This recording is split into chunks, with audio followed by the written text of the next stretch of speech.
ఈరోజు చూసుకుంటే చంద్రబాబు నాయుడు కూడా వెళ్ళి పవన్ కళ్యాణ్ని పరామర్శించారు. మరి ఇది బాలకృష్ణ వ్యాఖ్యల పరంగా ఆయన ఏమైనా నొచ్చుకుంటే ఆయన్ని కొంచెం సర్దుబాటు చేయడానికి వెళ్ళారా? నిజంగా ఆయన ఆరోగ్యపరంగా ఆయన ఇబ్బందిగా ఉన్నారు అని పరామర్శించడానికి వెళ్ళారా? ఏ విధంగా అనుకోవాలి సార్? ఈ ఇప్పుడు పవన్ కళ్యాణ్ సందిగ్ధంలో ఉన్నాడు. ఎందుకంటే తను ఎన్నాళ్ళు అవమానించారు, డామ్ డూమ్ డక్కార్ అని ఆవేశంగా రెచ్చిపోయి మాట్లాడి ప్రజల్లో ఒక అనుమానం క్రియేట్ చేసి ఇలా చేస్తారా అని అనిపించేసేసి చేశాడు. లబ్ధి పొందారు, అధికారంలోకి వచ్చారు. కానీ వాళ్ళ చిరంజీవి బాలయ్య లేపిన ఇష్యూ తోటి అతను కామినేని మాట్లాడిన మాట క్లారిఫికేషన్ ఇవ్వడం కోసం బాలయ్య ఈ నిజాలు బయట పగలగొట్టాడు. ఇప్పుడు చిరంజీవి కూడా మమ్మల్ని గౌరవించారు, బాగా చూసుకున్నారు. నారాయణమూర్తి కూడా వాళ్ళతో పాటు వెళ్ళిన నారాయణమూర్తి కూడా మమ్మల్ని ఏమి చాలా గౌరవంగా చూశారని చెప్తారు. సో ఇప్పుడు నిజం బయటకు వచ్చేసింది.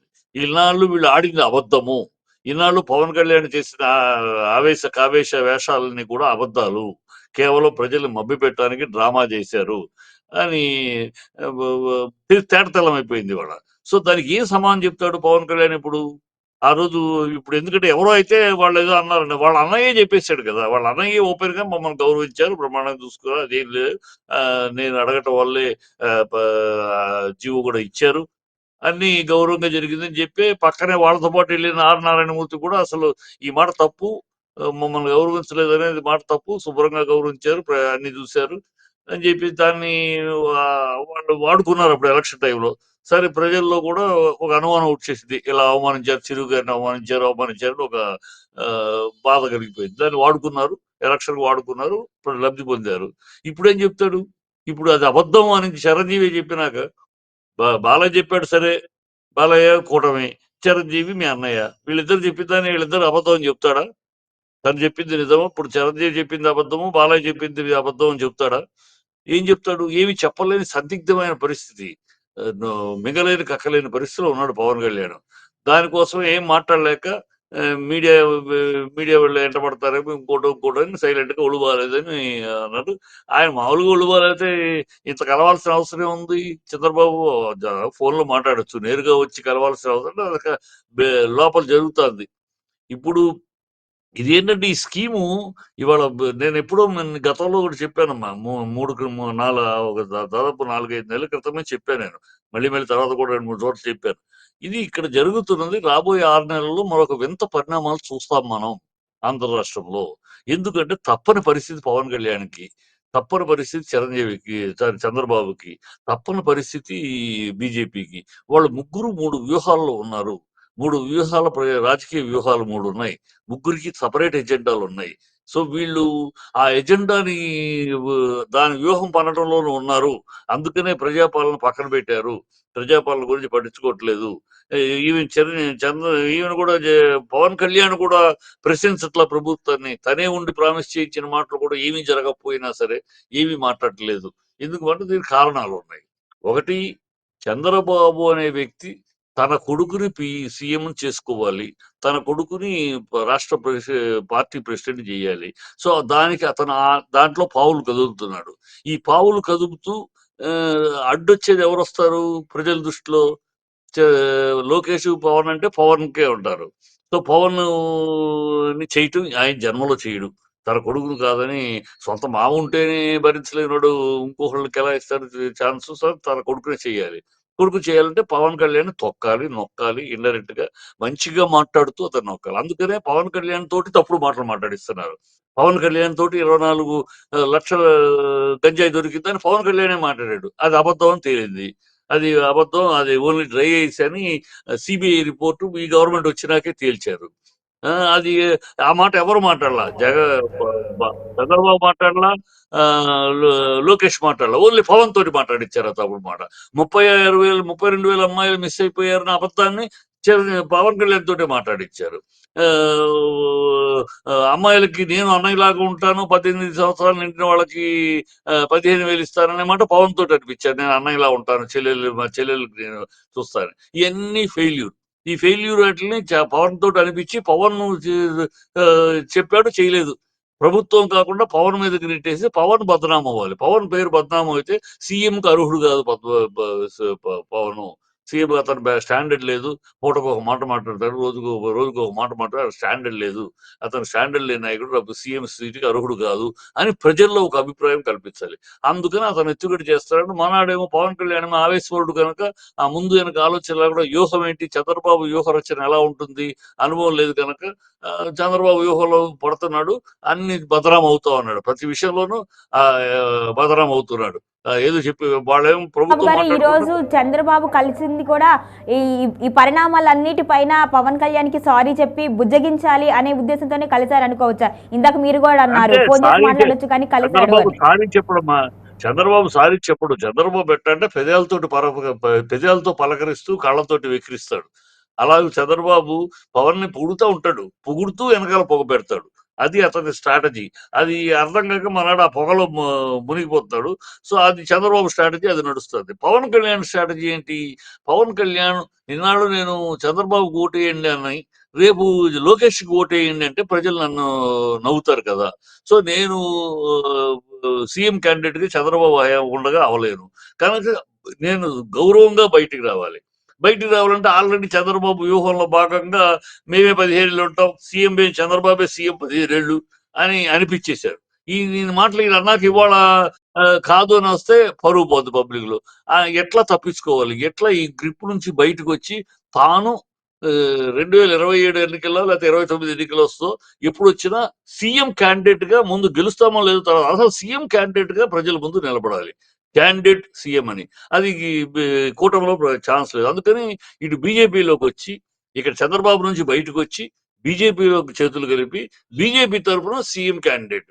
అప్పుడు బీజేపీ విలీనం అయిపోయి బీజేపీనేమో విలీనం అయితే కానీ ఒప్పుకోదు, అక్కడ ఆగుతుంది. బీజేపీ ఏమంటుంది, నువ్వు బీజేపీ సపరేట్ గా జనసేన సపరేట్ గా ఎలక్షన్ నుంచి ఎవరికి ఎక్కువ సీట్లు వస్తే వాళ్ళు సీఎం, కానీ మేము నువ్వు సీఎం అని అనౌన్స్ చేయలేము. విలీనం అయిపోయావు అనుకో పార్టీలో, మీ అన్నయ్య కాంగ్రెస్ లో విలీనం అయినట్టు మీ పార్టీని బీజేపీలో విలీనం చేసేస్తే మేము నువ్వే CM candidate, BJP CM candidate. So అప్పుడు మోడీ గారి పైన కింద పవన్ కళ్యాణ్ కాపు ఓట్లు అనే కాంబినేషన్ లో మనం కొట్టుకురావచ్చు అని వాళ్ళ స్ట్రాటజీ. వాళ్ళకి ఆంధ్ర రాష్ట్రాలు, తెలుగు రాష్ట్రాల్లో ఒక రాష్ట్రాన్ని పట్టుకోవాలి, బీజేపీ అధికారంగా పట్టుకోవాలి. మనకు అన్ని ఉన్నాయి కానీ పైన మోడీ ఉన్నాడు, కార్యకర్తలు ఉన్నారు కానీ మన సీఎం క్యాండిడేట్ లేడు బీజేపీ.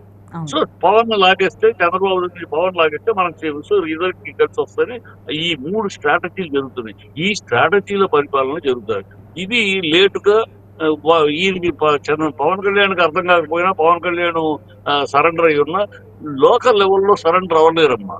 లోకల్ లెవెల్లో వాళ్ళకి నాయకత్వం కావాలి కదా. ఒక్కళ్ళు జనసేన తరపున పనిచేసిన వాళ్ళందరూ ఒక లీడర్షిప్ ఉండాలి కదా వాళ్ళకి. వాళ్ళు లీడర్షిప్ ఉండాలంటే ఇలాగ వాళ్ళు ఇంకో పార్టీకి తొత్తులుగా పనిచేస్తూ తొత్తులుగా మిగులుతూ ఉంటే వాళ్ళ లీడర్షిప్ ఉండదు. సో ఆ లోకల్ లెవెల్లో వాళ్ళు అంగీకరించలేరు. ఈ పవన్ కళ్యాణ్ పై లెవెల్లో చంద్రబాబుకు సపోర్ట్, చంద్రబాబుకు తాళం వేయటమో లేదా చంద్రబాబు ముఖ్యమంత్రి అనొచ్చు, కానీ ఈ లోకల్ లెవెల్లో లీడర్స్ క్యాడరు అనలేరు. వాళ్ళు ఎందుకు వచ్చింది, చంద్రబాబు ఊడికం చేయడానికి మేము రాజకీయాల్లో వచ్చింది, మేము ఇంత కష్టపడుతుంది అనేది ఉంటుంది. సో నార్మల్ అది. ఏ పార్టీకైనా లోకల్ లెవెల్ లీడర్స్ పైన అనేసారు కనుక అందరు ఇక్కడ అయిపోతారంటే భ్రమ అది. ఇక్కడ అది తేడా వస్తుంది. ఆ తేడాని బయటపడుతుంది. ఇప్పుడు నేను ఎప్పుడో చెప్పాను, ఇది తొందరలో బయటపడతాయి, ఒక్కొక్కటి బయటకు వస్తాయి. ఆ తర్వాత 6 నెలల తర్వాత పవన్ కళ్యాణ్ నేను ఏదో ప్రజలకు చెయ్యాలని రాజకీయాల్లోకి వచ్చాను, డబ్బును ఆశించో ఇంకోటి ఆశించో కాదు, నేను స్థాయి డబ్బు అన్ని చూశాను, ప్రజల కోసం వచ్చాను, కానీ ఇవాళ నేను ఈ కూటమిలో ఉండటం వల్ల ఏమీ చేయలేకపోతున్నాను ప్రజలకి, కనుక నేను ఈ కూటమి నుంచి బయటకు వస్తున్నాను. ప్రజలకి నన్నుగా ప్రజలు స్వీకరించిన రోజు నేను అనుకునే ప్రజలకు చేయాల్సిన నా రక్తం దారపోస్తాను. ఇప్పుడు ఏమి చేయలేకపోతున్నాను, కూటమి వల్ల నా నా చేతిలో ఏమీ లేదు, నేనేమి చేయలేకపోతున్నాను ఆ మాట చెప్పి పార్టీ నిందిస్తూ, ప్రభుత్వాన్ని నిందిస్తూ బయటకు వస్తారు కూటమి నుంచి. కూటమి నుంచి బయటకు వచ్చినాకేంటి, ఆయనకి ఒక దెబ్బకి 2 పిట్టలు.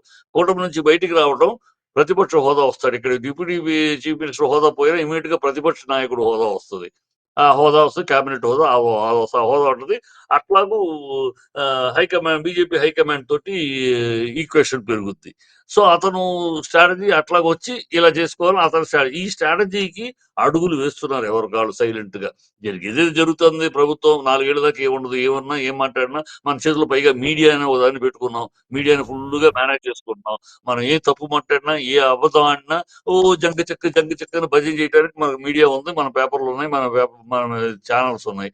సో ఎంతసేపు పొద్దున్న లెగిస్తే భజన చేయటం, ఆ, జగన్ జగన్ జగన్ వేలు చూపించడం. జగన్ అయిపోయింది, జగన్ ఎలక్షన్ అయిపోయింది, అతను ఓడిపోయాడు, మీరు ప్రభుత్వానికి వచ్చేసారు. ఇంకా 2029 దాకా జగన్ తన పోరాటం, తన రాజకీయ పోరాటం చేసుకుంటూ ఉంటాడు.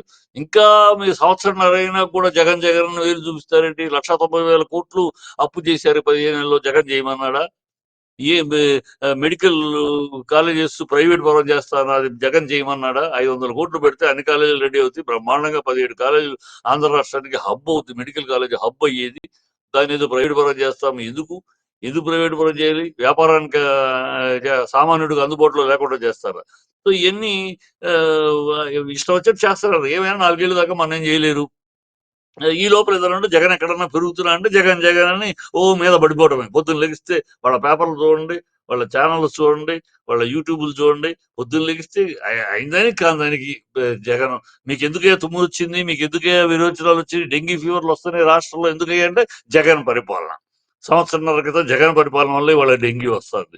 జగన్ పరిపాలన వల్ల ఇవాళ దళితుల్ని రేప్ చేస్తున్నారు. జగన్ పరిపాలన వల్లనే మన పిఠాపురంలో 8 ఏళ్ల అమ్మాయిని. ఇలాగూ అర్థం పద్ధం లేకుండా, లాజిక్ లేకుండా ప్రధానికి జగన్ వేలు చూపించి వీళ్ళ బాధ్యతల నుంచి వీళ్ళు ఎస్కేప్ అవుతున్నారు. జగన్ తప్పు చేశాడో ఒప్పు చేశాడో ప్రజలు పక్కన కూర్చోబెట్టారు అపోజిషన్ లో, మీకు అధికారం ఇచ్చారు, ఇక మీరు చేయండి. ఇంకా మీరు చేయాల్సి ఇంకా జగను జగను పాట పాడుతూ జగన్ మీద పాడితే పాడరా పాసిపడ దాసరా జగన్ మీద పెడితే ఎన్నాళ్ళు ఎస్కేప్ అవుతారు? ఎన్నాళ్ళు మీ బాధ్యతలు తప్పించుకుంటారు? ఎన్నాళ్ళు మీ తప్పుల్ని కవర్ చేసుకుంటారు? మీరు చేస్తున్న తప్పులు, మీ పరిపాలన ఎంత అధ్వానంగా ఉంది. 62,7,000 కోట్లు సంక్షేమ పథకాలకు ఇస్తే ఈ శ్రీలంక అయిపోతాడన్న మీ ప్రభుత్వం ఇవాళ 1,20,000 కోట్లు సంక్షేమ పథకాలకి అంటున్నారే, ఇది అప్పుడు అమెరికా అయిపోద్దా? 1,67,000 కోట్లకి అయింది శ్రీలంక అయితే, ఇది ఇప్పుడు ఇలా అయిపోద్దా? వాళ్ళు అప్పు చేస్తేనేమో ఆ, అప్పుల పాలైపోయిందంటే, మీరు 1,90,000 కోట్లు 5 నెలల్లో, సంవత్సరంన్నరలో 1,90,000 కోట్లు అప్పు చేసి ఇది సంపద సృష్టి అంటారా? దీన్ని సంపద సృష్టి అంటారా? గ్యాస్ ఫ్రీ అంటారు. 3 డబ్బులు కట్టండి, తర్వాత ప్రభుత్వం ఇస్తుందట. ఎన్నడూ విన్నామా ప్రభుత్వం కరెక్ట్గా రిటర్న్ ఇవ్వటం? ఏనాడైనా చూసామా? ఈ ప్రభుత్వం నుంచి డబ్బులు ప్రజలకు రావడం, రిటర్న్ రావడం కట్టిన తర్వాత ఈ కట్టాలంటే ఇది ఫ్రీ అంటారా దీన్ని? మీరు డబ్బులు కట్టండి, తర్వాత ప్రభుత్వం రిటర్న్ ఇస్తుంది, మీకు రావాల్సిన తగ్గు ఇది, దీన్ని ఫ్రీ అంటారా? ఇలానే అన్ని రకాల డ్రామా. 4,000 వీళ్ళు వాలంటీర్స్ 5,000 కాదు 10,000, మీ బతుకులు మేము చూస్తామని పవన్ కళ్యాణ్ వాకే, మీరు వాకే. ఇవాళ ఏమైంది? వాలంటీర్స్ బతుకులేంటి? వాలంటీర్స్ అసలు ఉందా? వాలంటీర్ వ్యవస్థ ఉందా? లేదు. అదేమిటి జీవోలు 3 జీవోలు వచ్చినాయి వాలంటీర్ వ్యవస్థ, అది లేదని అబద్ధం ఆడతారు. అన్ని ఒకటి కాదు. ఇప్పుడు వైజాగ్ స్టీల్ ప్లాంట్ ఇవి వచ్చేసాం ఆపేసామన్నారు. ఎన్ని పచ్చి అబద్ధాలు!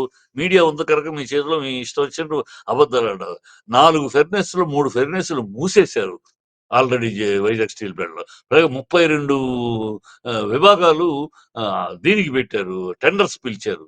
ఇది వాళ్ళ యూనియన్ మినిస్టర్ ఏమో ప్రక్రియ మొదలయ్యింది, the privatisation process is on అన్నాడు. అంటే ప్రైవేటైజేషన్ చేసే ప్రక్రియ మొదలైందని అతను అంటాడు యూనియన్ మినిస్టర్.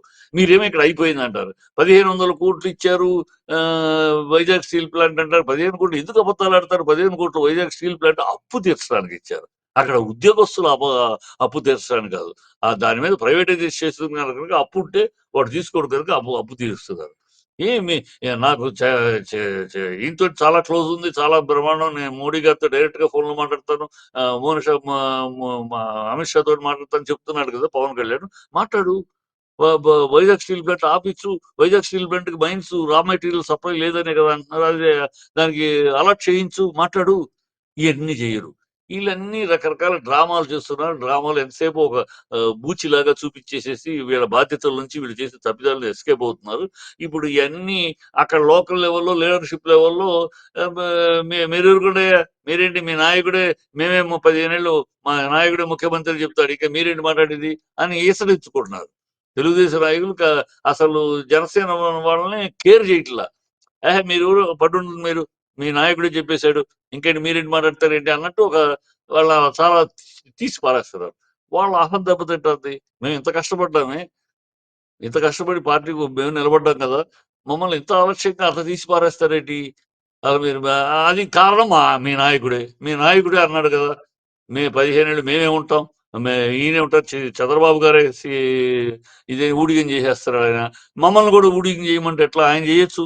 ఆయనకి ఏ ఈక్వేషన్ లో చేస్తారో తెలీదు. ఆయన చేయమన్నాను మేమందరం ఎందుకు చేయాలి ఊడిగం? ఇక్కడ తెలుగుదేశం తెలుగుదేశం నాయకులు కానీ వాళ్ళ బాధ. ఈ బాధలన్నీ వస్తాయి. ఇలాంటివన్నీ కాంట్రవర్సీలు వస్తాయి. ఇంకొక 6 నెలలు చూడండి. 6 నెలల్లో ఇక్కడ సినారియో, ఆంధ్ర రాష్ట్రంలో యొక్క సినారియో, రాజకీయ సినారియో చాలా మారుతుంది. పవన్ కళ్యాణ్ అతని అడుగులు అందుకు ఎంకరేజ్ చేస్తుంది బీజేపీ. పవన్ కళ్యాణ్ చంద్రబాబు నుంచి బయటికి రావడానికి వ్యూహాలు వేస్తుంది బీజేపీ. లాక్కుని వాళ్ళ దాంట్లో కలుపుకుని ఒక కూటమిగా 2027కే వస్తుందేమో ఎన్నికలు. నాకు జమిలీ ఎన్నికలు వస్తే 22 రావచ్చు ఆంధ్రలో. వస్తే టైం సరిపోదు. కానీ ఇప్పుడే ఇమ్మీడియట్ గా ఈ స్టెప్పులు తీసుకుంటే నెక్స్ట్ ఇయర్ స్టెప్పులు తీసుకుంటే కానీ 27 ఎలక్షన్ కాంబినేషన్ ఒక పాయింట్ మీద అసలు గెలుస్తామో లేదో తర్వాత ముందు సీఎం క్యాండిడేట్ అతని కోరిక అది కదా. సీఎం గెలిచిన తర్వాత ఫస్ట్ సీఎం క్యాండిడేట్ కి ఎలిజిబిలిటీ కావాలి కదా. ఇప్పుడు లేదు కదా. ఇప్పుడు కేవలం నెక్స్ట్ సీఎం ఎవరైనా లోకేష్ చిన్నపిల్లలు చెప్తాడు. చంద్రబాబు ఎవరు నెక్స్ట్ అవును. సీఎం ఎవరు? లోకేష్ అని అంటారు. జగన్ అని ఎవరు? పవన్ అని ఎవరు అనరు. కనుక అది ఆ మాట నుంచి సీఎం క్యాండిడేట్ అనిపించుకోవాలి పవన్. దానికోసం అతని తాపత్రయం. దానికోసం అందుకనే మొన్నటిదాకా క్రిస్టియన్ అబ్బా నేను మా నాన్న నాకు జ్వరం వస్తే బైబిల్ జీసస్ ప్రే చేసేవారయ్యా. మా ఇంట్లో ఎప్పుడు బైబిల్ చదువుతూ ఉండేదయ్యా.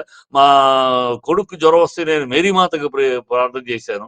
ఇలా చెప్పిన జగన్ నేను క్రిస్టియన్, నా వైఫ్ క్రిస్టియన్, నేను బ్యాప్టిజం తీసుకొని చెప్పిన జగన్ ఇవాళ సనాతనం ఎందుకు మాట్లాడుతున్నాడు? ఎందుకంటే అక్కడ ఆర్ఎస్ఎస్ ఒళ్ళో కూర్చోటానికి, బీజేపీ సంఖలో చేరటానికి, అందుకని కొత్త పొలం ఎత్తుకున్నాడు. నిన్నటిదాకా క్రిస్టియన్ అన్నాడు. నాకు మతం లేదన్నాడు. నాకు కులం లేదన్నాడు. ఇప్పుడేమో మతం సనాతనం అంటాడు. నిన్న క్రిస్టియన్ అని. కులం లేదన్నాడు. మీరు కాపులందరూ ఓట్లేస్తే నేను సీఎం అంటాడు. కుటుంబ రాజకీయాలు వద్దంటాడు. ఆ పదవి ఇవ్వాల్సి వస్తే తన అన్నకి ఇస్తాడు. ఇతను ఇంత అస్తవ్యస్తమైన నాయకుడుగా ఉన్నాడు. అవును. చంద్రబాబు అదే వాడుకుంటున్నాడు. అతన్ని ఎంకరేజ్ చేసి అతని అవును. ఆవేశాలు రెచ్చగొట్టి అతనితో తప్పులు మాట్లాడించడం, తప్పులు చేయించడం అలా చేస్తాడు. అవును. తెలియజేట అతను తప్పు సో ఇప్పుడు ఈ రాజకీయం. మాట్లాడిన ఈ జరుగుతున్న నేపథ్యంలో పవన్ కళ్యాణ్ స్పందించలేదు అంటే మీరు చెప్పారు ఇప్పటి వరకు. మరి నాగబాబు కూడా స్పందించలేదు కదా. దీన్ని ఏ విధంగా చూడాలి సార్? నాగబాబు ఎందుకు స్పందిస్తాడు? మా పవన్ కళ్యాణ్ స్పందిస్తే నాగబాబు స్పందిస్తాడు. అప్పుడు వాళ్ళ ఫ్యాన్స్ స్పందిస్తారు. జన సైనికులు స్పందిస్తారు. పవన్ కళ్యాణ్ స్పందించకుండా నాగబాబు ఎందుకు స్పందిస్తాడు? ముందు ఈ విషయం మీద ఎందుకంటే ఈ విషయం అంతా మాట్లాడింది పవన్ కళ్యాణ్. ఆయన మా అన్నయ్యని అవమానించారు, అది చేశారు, ఇది చేశారు, డామ్ డూమ్ డకార్ అని చెప్పేసి మాట్లాడింది పవన్ కళ్యాణ్ కదా. సో పవన్ కళ్యాణ్ స్పందించాలి. మీ అన్నయ్య మాట్లాడింది కరెక్టా? మీ అన్నయ్య మాట్లాడి చిరంజీవి గారు మాట్లాడింది నిజమా? లేదా పవన్ కళ్యాణ్ నువ్వు మాట్లాడింది నిజమా? ప్రజలకు చెప్పు. ఇప్పుడు మీ అన్నయ్య చెప్పేశాడు, మమ్మల్ని చాలా గౌరవించారు, చాలా మర్యాద ఇచ్చారు, మర్యాద చూశారు అని చెప్పాడు ఆయన. ఇప్పుడు మరి నువ్వు చెప్పు, నువ్వు చెప్పింది అబద్ధమా, ఆయన చెప్పింది అబద్ధమా? ఎవరో ఒకళ్ళు అబద్ధం అవ్వాలి కదా. 2 నిమిషాలు అవ్వవు కదా. అది చెప్పాలి. చెప్పలేక దిగమింగలేక మింగలేక కక్కలేక నానా అవస్థ పడుతున్నాడు.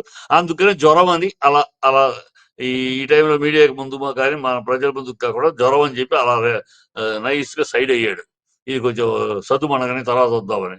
అప్పుడేదో స్క్రిప్ట్ తయారు చేసుకుని ఎవరో వాళ్ళతో స్క్రిప్ట్ రాస్తారు కదా. స్క్రిప్ట్ తయారు చేసుకుని